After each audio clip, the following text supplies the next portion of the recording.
Yo, pedal people, what's up? We're looking at the GLab Rebel series. Falling on my chair. That's how good those pedals are. That's a rather inexpensive but not super mega bargain basement pedal series from Poland, from GLab. The people known for the GSC4 looper and all the loopers and switches and looper switcher expanders and all that stuff. They know what they're doing and they have pedals. And it's 6 of them. And we're looking at all of them. Or in French, all of them. Sorry. And today we're looking at the Uproar Fuzz. And you know I'm not the mega fuzz fan, but I know maybe offset guitar, fuzz. Let's get me out of my wheelhouse into a different kind of house and see what's in that house. It's a fuzz house, and that's what we're doing. So these pedals are kind of cool because they don't follow all the pedal rules. They have a different chassis and other things. So this is what they look like. Color-coded on the side. The Uproar Fuzz is orange, as we can see from the side. Right there. But from the top, they will all appear black, which means they're showing you from the top by illuminating the LED, even when the pedal is off, in the color from the side. So this will light up yellow, the Uproar Fuzz will light up orange, and when you engage the pedal, it lights up brighter. Is it on? Is it not on? Is that bright? Is that not bright? Who knows? That's really one of the things I can fault these pedals at, not being clear whether it's on or off. But look at it. Really cool slanted design. Make sure that you maybe put them on the lower pane of your pedal board, because on the upper one with the height, your lid might not close. Really flush on the sides for a good reason, which I'll show you in a sec. Soft, clicky switches with a spring, which we can see on the side here really well. So that's super damn sexy. That's the same thing system they have on their looper switches. The pedals are all super simple 3-knob pedals. No hidden algorithms or whatever, no hidden anything. Very simple. In out, very cool and sexy 9-volt chassis mounted right there. That's the way I like to see it. That's as good as it comes. And you can already see that there's Midi in the back, and I'll tell you what the Midi does in a second. At the bottom, you can see where the included rubber feet should be glued, and there's also 2 threads for where the included screws can hold the pedal to a pedal board. And you can see right there, it even shows you the distance to the next one, so it would be very easy to drill 2 holes into the bottom of a pedal board and affix, is that a word? The pedal to the pedal board. It looks like they thought of everything. And maybe they did. The Midi on this analog pedal is only to turn this on and off remotely. So that if you have a looper switcher that is Midi capable, you don't have to block a loop with this. So if you have 6 loops, you can use them all for something else. You can put this before the looper switcher, hook up Midi, and send a continuous controller with 127 to it, and that turns it on, or with 0 that turns it off on, I think, Midi channel 11, but that's in the manual. I'm just telling you, you can do that, and that's really cool. If you have all 6 of them, just chain the Midi through, send the right messages, and that will turn your pedal on and off. Obviously, programming the looper then isn't as simple as saying loop 1 on and off. You have to say loop 1 off, blah, blah, blah, and then, okay, for the pedal, Midi, channel, continuous controller. It's a little bit more programming, but it's clever because it makes these pedals be able to expand your pedal board even though your looper switcher, if it's Midi capable, is already full. Very cool GLab people. And they clock in between, I think, 100 and 130 bucks, depending on which pedal it is, which is very reasonable for the quality. And we're gonna go into the Uproar Fuzz right now. It's right there. It has 3 knobs. It's gain, tone, and volume. And it's orange right there, which you can't really see too well. And then we turn this on, and it's a lot more orange. So I wonder what the deal with that is. It's orange, and then it's more orange. So I'm gonna go with, if I look over at my pedal board and I see an LED, I say it's on. I would like that to be maybe on and then maybe flashing, so that it's really clear. But that's really all that it is that I have to bitch about.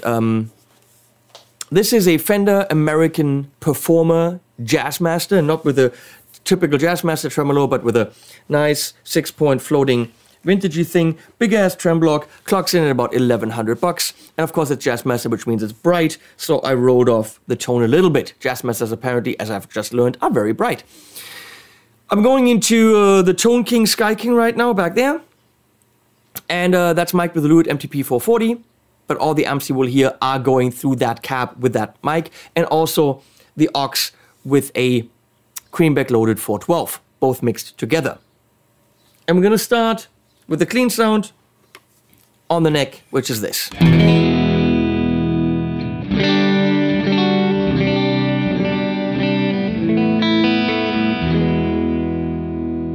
With the Uproar Fuzz engaged, it shall sound like so. Make sure we get a... Oh, no delay. Make sure we get the same volume.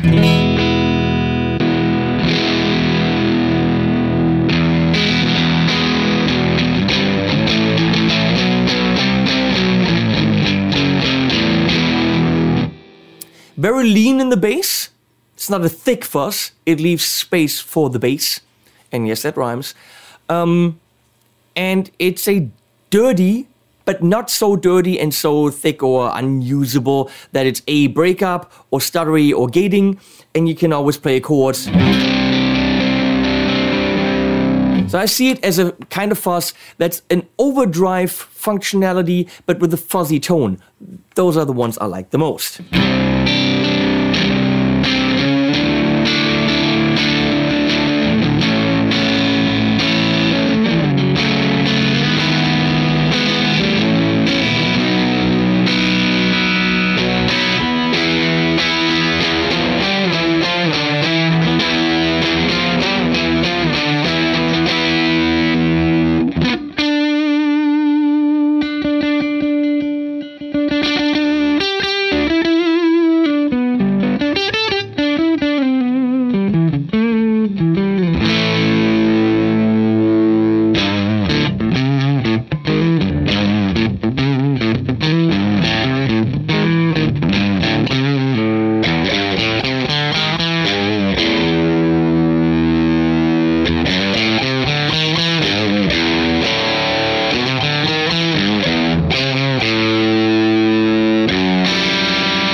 It's dirty, it's nasty, and it's not too blown up.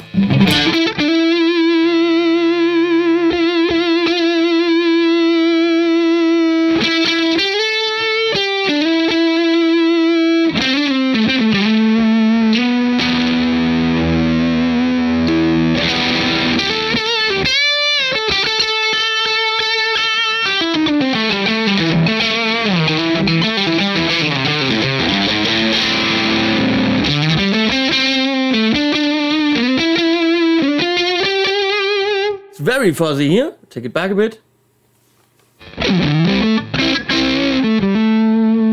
So, tone.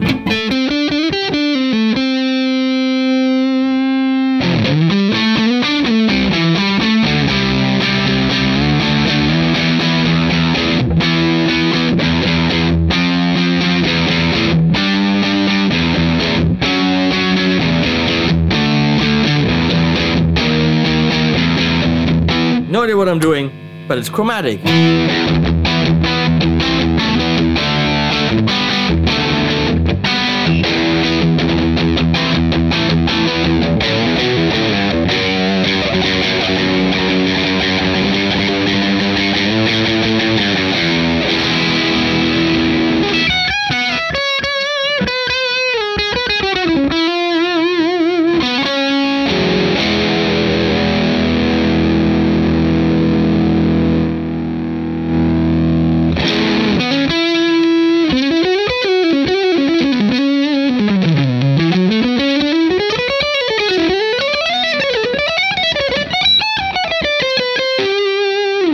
it's the tone is definitely subtle, and that's what it sounds like with a clean amp.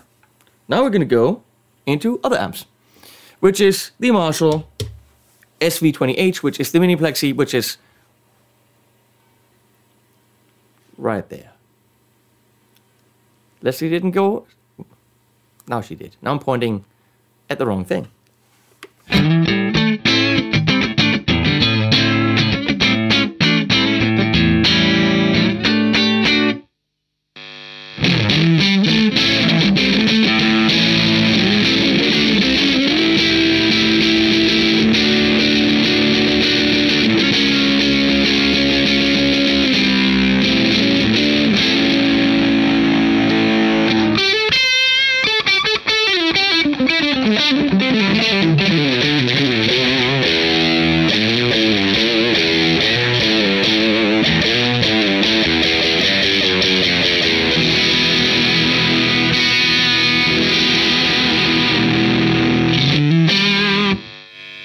Okay. Oh, I was also all the way on the brightness.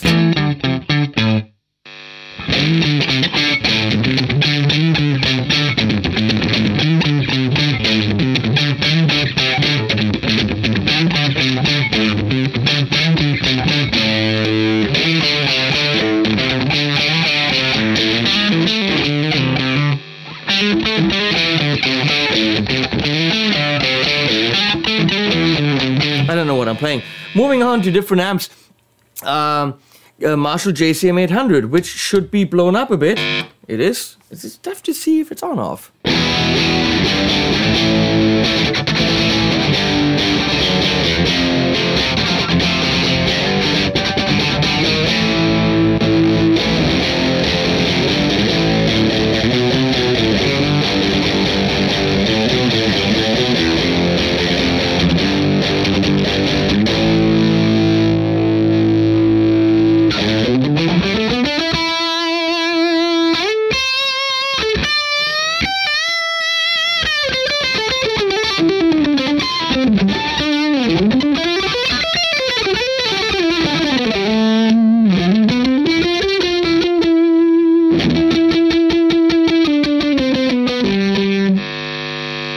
Just not a combination that really wants to work. I don't think this is a fuzz that pushes amps. We'll see, but I don't think it is.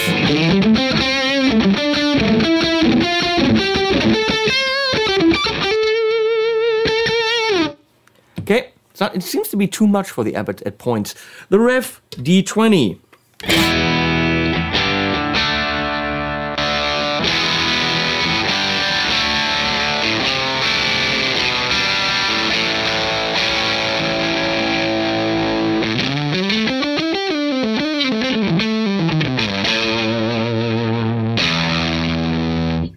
I'm wondering something.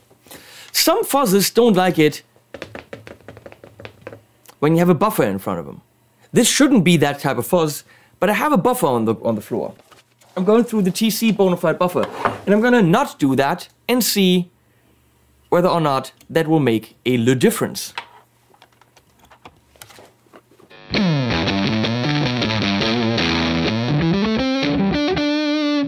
I don't think it does.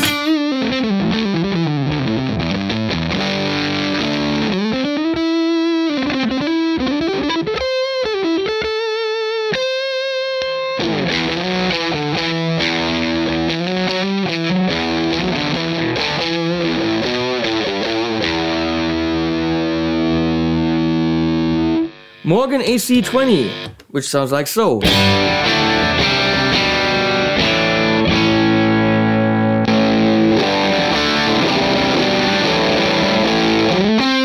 Now that's a combination.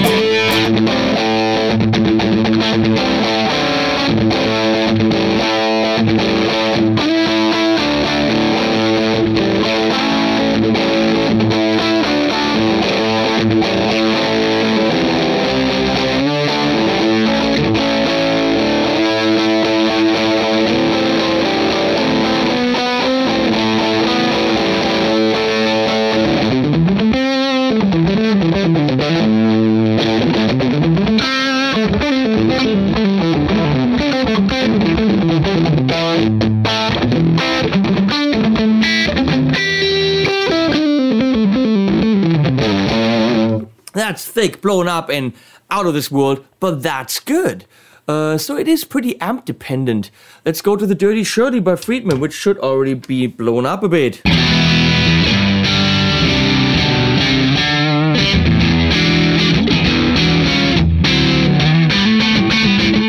It is.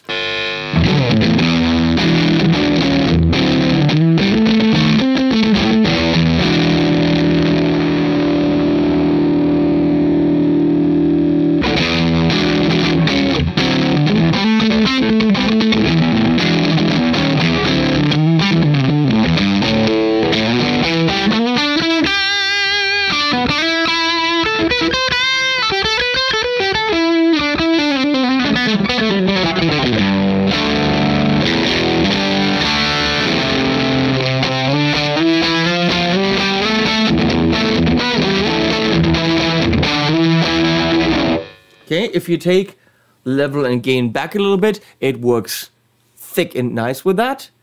Not fat. It's never fat. That's good. Let's see here. We got the Syn 50, which is the thing in the middle with the OS module. So that's a Dumble module, so that should be thick.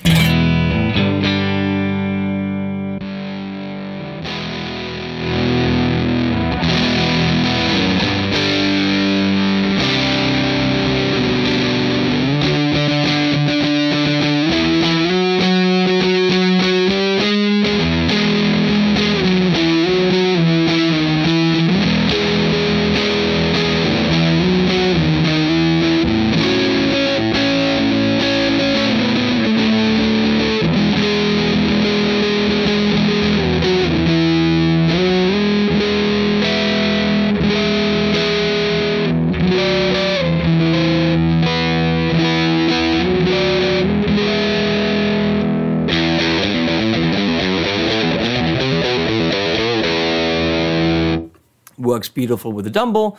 Again, you know, levels and all that you have to adjust.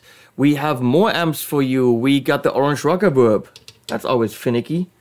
Let's see what it does there.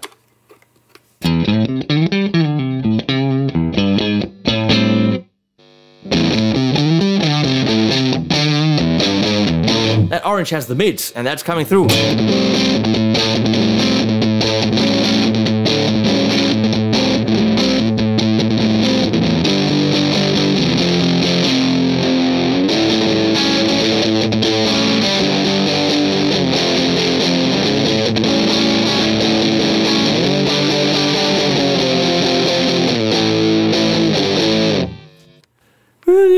Jet City Emilia, less expensive amp.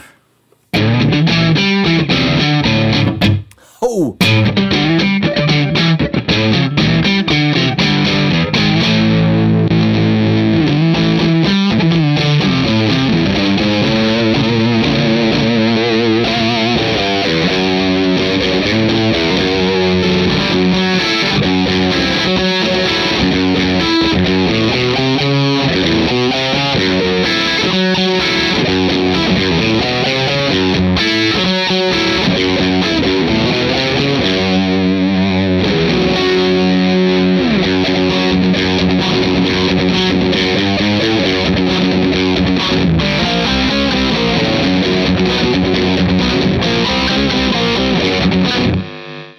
G and F sharp, really not happening. But I'm doing it.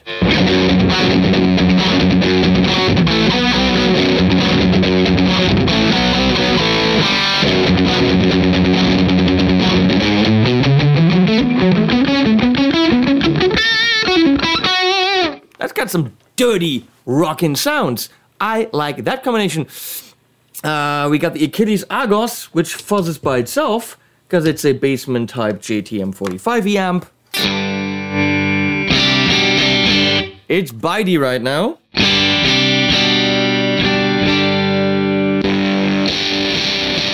It does not like that much input.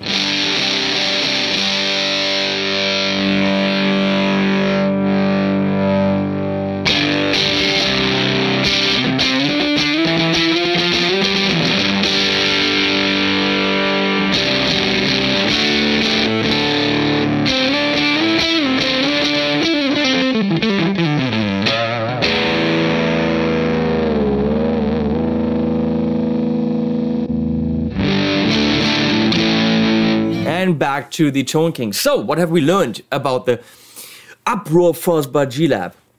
Generally speaking, this is not your super thick fuzz. It does thin out the low end, which might not be a bad idea. It gives you the fuzz tone without trashing the band, without taking the space from the kick drum and the bass. So if you work with your bass player, that could actually be really cool. Maybe the bass player with a little bit of grit in the sound, very neat. So it's definitely something that starts in the lower mids and not in the bass register, which isn't necessarily a bad thing, it's flavor. It is pretty damn dependent on the amp, which we've just seen. Depending on the amp, it can push the amp into oblivion and it doesn't even want to do something, or it gets thicker, or it gets thinner. It gets more aggressive, it gets less aggressive. How does it work with your amp? Well, I showed you a whole bunch of amps. Pick the one that's closest to the one you have, or test it with your amp when you go to a shop, or order it, check it out. If it's a sound you want, that's great. If it's a sound you don't want, send it back. No one's forcing you to keep the pedal. Don't trust me, trust yourself. Feature-wise, it's the shit. Price-wise, it's perfect. Design-wise, I like it. The people from the brand, I love them. Did they pay me for this video? Yes, they are doing that. Actually, they already did. They paid up front. Isn't that neat? I already have the money. But frankly, it wouldn't be my fuzz to go to. It is too finicky. It's a little bit unpredictable in how it's going to behave in what amp. On the other hand, you probably only have 1 or 2 amps, so you know exactly what it's going to do in them. If you liked some of the sounds, go get it, test it with your gear. It's definitely not your everyday fuzz phase clone. It's not your everyday big muff clone. It's its own thing. It's a GLab Rebel pedal. Check it out. Thanks, Leslie, for switching. And links below to many things you've seen in this video. Please use them. That really helps me. And as always, animales al final, which is animals at the end. And last name. Can't talk. Abstract instruction. The liquid of life. You and